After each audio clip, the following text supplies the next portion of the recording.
Chapter 13, Ripples. But life did settle back to normal in Westfield. More leaves fell, Thanksgiving came, then the first snow, then Christmas, and more snow. Fall and winter seemed to calm everything down and drive everyone into their own houses. Things were calmer at Lincoln Elementary School, too. Frindle mania was over. But that didn't mean the word was gone. Not at all. All the kids and even some of the teachers used the new word.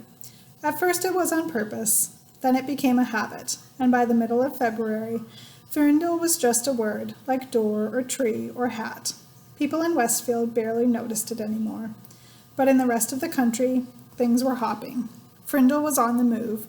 In hundreds of little towns and big cities from coast to coast, kids were using the new word, and parents and teachers were trying to stop it.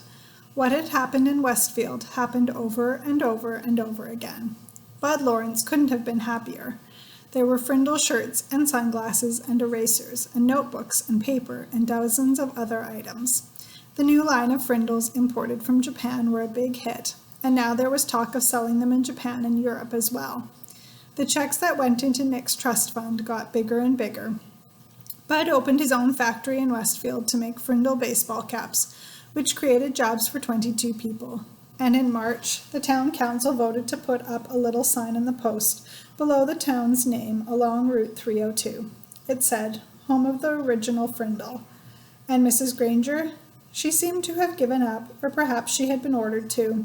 No one knew. Her poster about the forbidden word had quietly disappeared from the bulletin board, and kids were not staying after school writing sentences anymore. It was business as usual, except for one thing. Everyone in 5th grade got at least one word wrong on his or her spelling test each week. Each week, the first word at the top of Mrs. Granger's list was pen. And each Friday, during the spelling test, every kid spelled it Frindle. Nick was sort of a celebrity for a while. Everyone had seen him on The Late Show and on Good Morning America, and 2 or 3 other TV shows. John and Chris and all his friends kept asking about what it was like to ride in a limousine. After a week or 2, though, it was old news, and everyone seemed to forget it and move on. The only person who couldn't quite forget about everything was Nick.